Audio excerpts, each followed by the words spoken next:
사무엘하 22장 25절에서 28절까지 말씀입니다.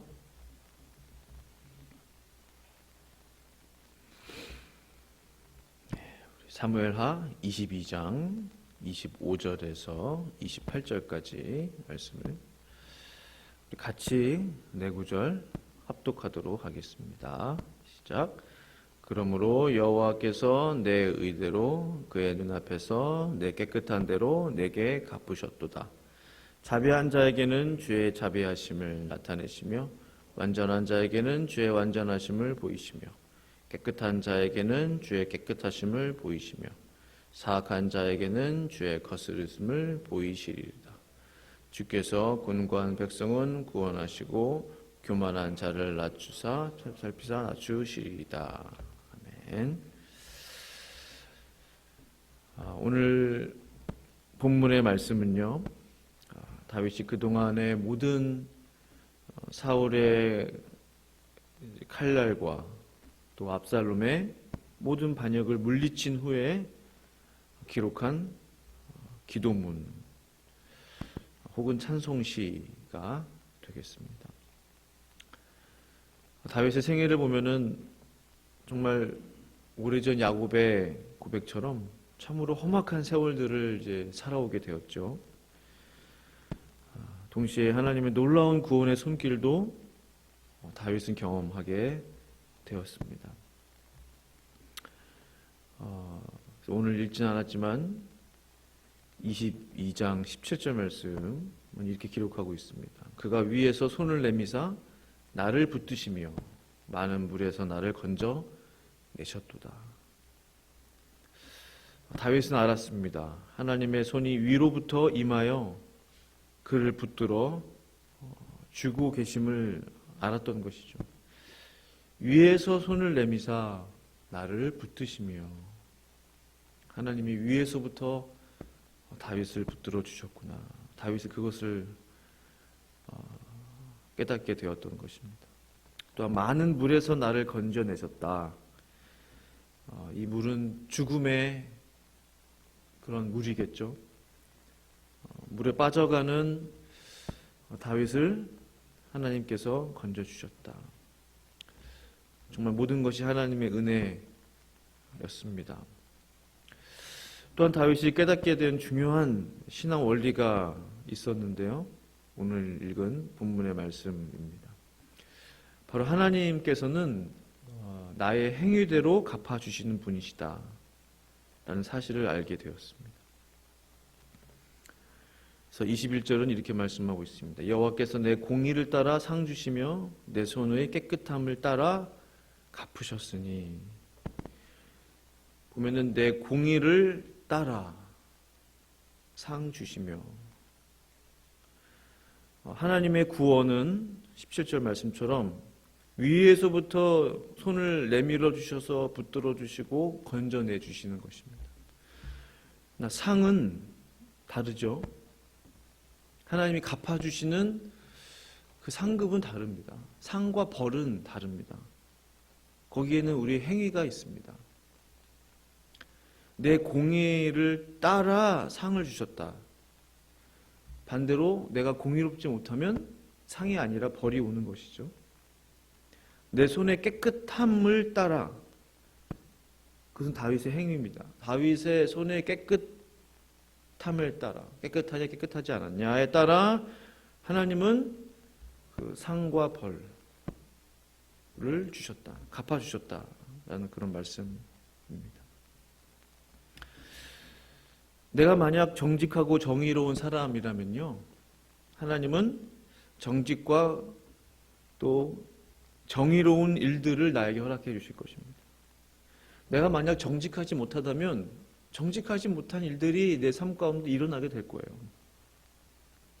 내 삶에 공의롭지 못한 일들이 생긴다는 것입니다. 그러니까 내가 남에게 선하게 하면 선함으로 돌아오고 다른 사람에게 악함으로 하면 악함으로 돌아오게 된다. 그것을 갚아주시는 분이 바로 하나님이시다. 오늘 읽은 25절 말씀도 같은 내용이죠. 그러므로 여호와께서 내 의대로 그의 눈앞에서 내 깨끗한 대로 내게 갚으셨도다. 이번은 따라가 아니라 뭐뭐대로. 표현이 조금 달라졌죠. 여호와께서 내 의대로, 그의 눈앞에서 내 깨끗한 대로, 뭐뭐한 대로예요. 내가 한 대로, 말한 대로, 행한 대로 내게 갚으셨도다. 우리가 무엇을 발견할 수 있죠? 하나님의 은혜와 하나님의 복은 나의 행실에 비례하는구나. 구원은 전적인 하나님의 은혜로 받죠. 사실은 구원도 지난 주일날 말씀드린 것 같은데요. 구원 얻는 믿음이 있다면 그 믿음대로 행하게 되는 것입니다. 믿음대로 행하게 될 수밖에 없는 것이죠. 행함도 거기서 중요한 것입니다. 구원에 대해서도. 상과 벌도 마찬가지입니다. 내 의대로, 내 깨끗한 대로 내게 갚으셨다. 은혜와 복은 나의 행실에 비례하는구나. 그것이 하나님의 공평하심의 증거인 것입니다. 그래서 이와 관련해서 예수님께서 마태복음 7장 12절에 이렇게 말씀하셨어요. 그러므로 무엇이든지 남에게 대접을 받고자 하는 대로 너희도 남을 대접하라. 이것이 율법이요 선지자니라. 잘 아시는 말씀이신데요. 이 얼마나 중요한 말씀이면 이것이 율법이다. 우리가 율법을 너무나 중요하게 생각하잖아요. 하나님의 말씀이다. 대표한다. 대표할 수 있다. 그런 뜻이잖아요. 남에게 대접을 받고자 하는 대로 남을 대접하는 것. 이 원리가 다 통한다는 거죠. 성경의 원리가. 우리가 하나님께 복을 받기 원한다면 하나님을 그렇게 대우해 드리는 것. 기도 응답을 받기 원한다면 우리가 기도하는 것. 열매를 원한다면 심는 것. 우리가 부흥을 원한다면 전도하고 하나님 앞에 간절히 매달리는 것. 다 그 원인이 있다는 겁니다. 남에게 대접을 받고자 하는 대로 너희도 남을 대접하라. 이것이 율법이고 심지어 선지자니라. 선지자들을 대표할 만큼, 대신할 만큼 선지자가 필요 없다는 거예요. 좀 더 우리가 분명하게 쉽게 말하면요. 선지자 율법 없어도 무엇인지 남을 대접하고자 하는 대로, 남에게 대접을 받고자 하는 대로 남을 대접하라. 이 한 말씀으로 대신할 정도로 분명한 진리고 의미가 있고 뜻이 있는 그런 말씀이다. 우리 예수님이 직접 하셨던 말씀이십니다. 얼마나 분명합니까? 얼마나 확실해요? 얼마나 명확해요? 가만히 생각해 보면 이 말씀 하나만 평생을 갖고 있어도 율법을 다 지킨 것과 마찬가지일 수도 있겠구나. 선지자의 말을 다 들은 것과도 똑같을 수 있구나. 누가복음 6장 35절에는 또 이와 관련해서 오직 너희는 원수를 사랑하고 선대하며 아무것도 바라지 말고 꾸어주라. 그리하면 너희 상이 클 것이요. 얼마나 어려운 말씀입니까?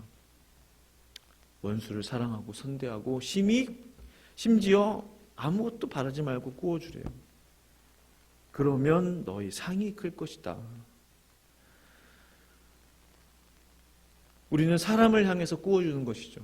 그 원수는 사람입니다. 사람을 사랑하고 사람을 선대해주고 그 사람에 대해서 우리가 바라지 말고 우리의 선을 베풀면 그 사람이 나에게 상을 주는 게 아니라 그 사람이 내가 꾸어준 걸 그 사람이 갚아준다 이런 약속은 없어요. 그 사람이 나에 대해서 똑같이 선대해 줄 것이다. 그 사람이 나를 사랑해 줄 것이다. 그 원수가 갑자기 돌변할 것이다. 그런 내용은 없어요. 그런데 대신 더 좋은 약속이 있죠. 너희 상이 클 것이다. 바로 너는 사람을 향해서 그렇게 행했지만 선을 베풀었지만 갚아주는 것은 나 여호와 하나님이 할 것이다. 이 뜻입니다. 내가 너에게 상을 줄 것이다. 사람이 주지 않는다 할지라도. 이 믿음을 갖는 것이 얼마나 중요한지 모릅니다. 근데 이 믿음을 갖기가 참 힘들어요. 근데 이것이 하나님의 역사의 특징이시잖아요. 하나님께서 사람들을 쓰실 때, 사람들을 세우실 때, 인간 사회에 하나님이 역사하실 때 하나님의 역사의 방법이시지 않습니까? 우리는 사람들에게 행합니다. 사람들과 관계 맺습니다. 눈에 보이는 사람들과. 그런데 그것을 갚으시는 분은 사실은 하나님이시구나. 그러니까 하나님 앞에서 섬기는 것, 물론 사람이 앞에 있지만 그 뒤에 계시는, 그 너머에 계시는, 그 위에 계시는 하나님 앞에서 자비를 베풀고 하나님 앞에서 선을 행하고 하나님 앞에서 내가 헌신과 봉사를 한다면 그것은 하나님 앞에서 한 것이 된다는 것입니다. 사람 앞에 한 게 아니에요. 이게 이해가 될지 모르지만 우리가 10만 불을 투자를 했다고 생각해 봅시다. 사람을 보고 투자를 했다면 저 사람에게 내가 잘해주면 저 사람이 나를 잊지 않겠지. 그럼 사람에게 투자한 것으로 끝나버려요. 근데 그 사람은 잊어요. 은혜를 기억하지 못합니다. 발뺌합니다. 오리발 내밀어요. 그러나 하나님을 보고 우리가 그렇게 했다면 하늘나라에 그것이 쌓이는 것이죠. 하나님께 드린 바 된 것이죠. 순수한 마음으로 우리가 그렇게 했다면. 그런 내용인 것입니다. 우리가 사람을 보고 행하면 시험에 들 수 있어요. 왜냐하면 사람을 기대하기 때문에 저 사람 내가 그렇게 했으니까 이 정도는 해주겠지. 사람은 은혜를 잊기 마련입니다. 나의 기대와는 다르게 반응하는 게 사람이에요. 1년 알다가 2년, 3년 알다가도 모르는 게 사람 마음인 것 같아요. 그렇지 않습니까? 그런 것들 저도 경험하게 되는데 또 달라요. 이런 분인가 보다. 이런 사람인가 보다. 또 다른 면이 있어요. 또 다른 면이 있어요. 내 마음에 100% 마음에 드는 사람은 없다는 거죠. 이 세상에. 뭔가가 나와는 달라요. 비슷하지만 좀 다르고. 달랐지만 이 부분 이런 부분은 비슷하고. 그러니까 하나님 앞에서 행하는 것, 하나님 앞에서 살아가는 것이 가장 안정적이죠. 가장 확실합니다. 이어서 26절에도 비슷한 말씀인데요. 자비한 자에게는 주의 자비하심을 나타내시며 완전한 자에게는 주의 완전하심을 보이시며. 자비한 자에게. 우리가 누구에게 자비를 베풀어요?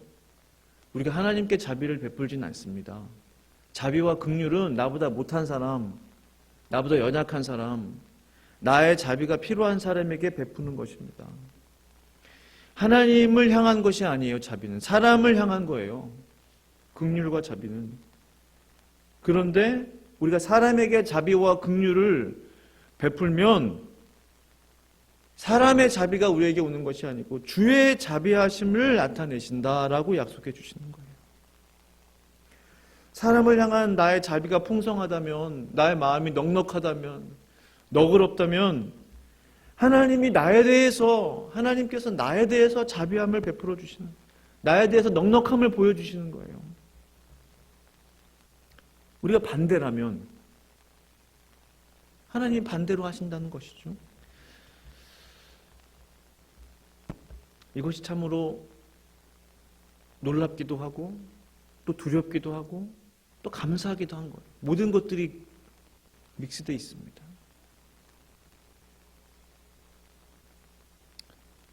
마지막으로 28절 말씀 한 구절 더 보도록 하겠습니다.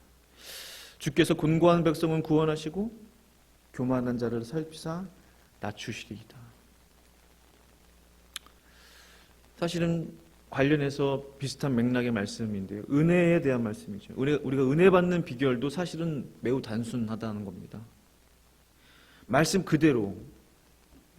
하나님에 대해서 사모함이 있고 간절함이 있다면 사모하는 마음을 심고 간절함을 보이고 우리의 갈급함을 나타내고 우리의 곤고함을 가난한 심령을 하나님 앞에 보인다면 하나님은 그 백성을 구원하신다 라는 것입니다. 반대로 교만하면 하나님을 찾지도 않고 기도하지도 않고 내 힘으로 할 수 있다고 믿고 나를 의지하고 내 지혜, 내 경험을 우리가 붙잡는다면 하나님이 그를 낮추시게 될 것이다. 그래서 우리 마음이 하나님 앞에 곤고해지는 것, 가난해지는 것, 갈급해지는 것이 참 중요합니다. 그것은 하나님의 은혜를 계속 받을 수 있는 통로가 되는 것입니다. 마치 하나님 앞에 계속 청구서를 올려드리는 것과 마찬가지예요. 하나님, 저 이런 기도 제목이 있습니다. 하나님, 저 이게 필요합니다. 계속 하나님 앞에 청구서를 올려드리는 거예요. 하나님의 은혜가 없이는 하루도 살 수 없습니다. 계속 고백해드리는 그것이, 그런 마음이 하나님의 역사를 우리가 경험할 수 있는 그 근거가 되는 것입니다. 어떤 근거를 하나님의 은혜를 받느냐, 뭐가 근거가 있어야 되잖아요. 가만히 있는데 하나님의 역사가 나타나겠습니까? 아무것도 하지 않는데, 아무것도 심지 않았는데, 나의 마음은 그렇게 갈급하지 않았는데 하나님이 막 은혜를 부어주십니까? 소낙비 같은 은혜를 부어주십니까? 그렇지 않잖아요. 가난한 마음, 갈급한 마음은요, 우리의 눈물의 기도는 하나님이 반드시 응답하실 수밖에 없는 근거를 만들어 놓은 거예요. 확실한 증거를 우리가 갖고 있는 겁니다. 하나님, 제가 그날 그렇게 기도했습니다. 하나님, 제가 그날 그렇게 하나님 앞에 눈물 뿌려 기도했습니다. 제 마음에 간절한 소원이 있습니다. 하나님이 외면하실 수 없는 증거를 하나님 앞에 우리가 갖고 있는 거예요. 그때 하나님의 구원이 임하게 되는 것입니다. 하나님의 은혜는 보이지 않는 백지수표와 같다고 봐요. 보이지 않는 백지수표. 재정적인 것과 연관시키면 확실하게 이해가 되잖아요. 보이지 않는 백지수표 뭡니까? 나의 간절한 소원과 소망과 기도의 제목들을 그 백지수표에 다 쓰는 거예요. 그리고 올려드리는 거예요. 하나님은, 자비하신 하나님은 그 소원의 제목들을 보고 응답하시는 겁니다. 아무것도 쓰지 않으면 아무런 역사가 일어나지 않는다는 거예요. 우리의 마음이 교만하다면, 하나님이 필요 없다고 생각한다면 쓸 것이 없잖아요. 뭘 쓰겠습니까 거기에. 다 있는데, 다 갖추어졌는데, 모든 것이 풍족한데. 그럼 하나님도 아무런 일을 행하실 수가 없는 거예요. 그 어떤 하나님의 역사도 내 삶 가운데 일어나지 않게 되는 거예요.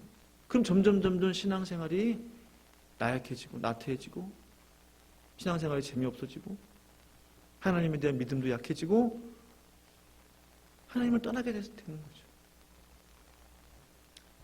우리에게 기도 제목이 있다는 것, 때로는 갈등이 있다는 것, 뭔가 어려움이 있다는 것, 그것은 정말 하나님이 우리에게 주신 백지수표예요.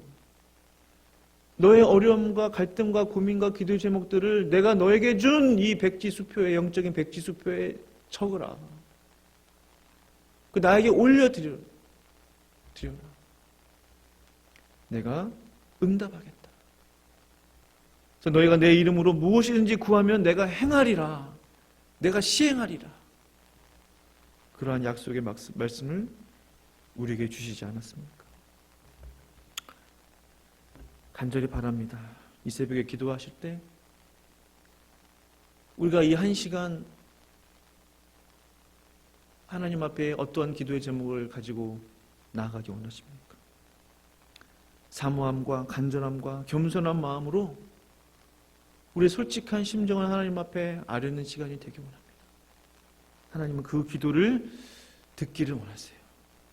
왜냐하면 오늘 말씀처럼 주께서는 곤고한 백성을 구원해 주시기 때문에 그렇습니다. 오늘 기도하실 때 하나님의 놀라운 은혜가 우리 모두에게 임하는 귀한 이 새벽 되기를 간절히 축원합니다. 기도하시겠습니다. 아버지 하나님, 감사합니다.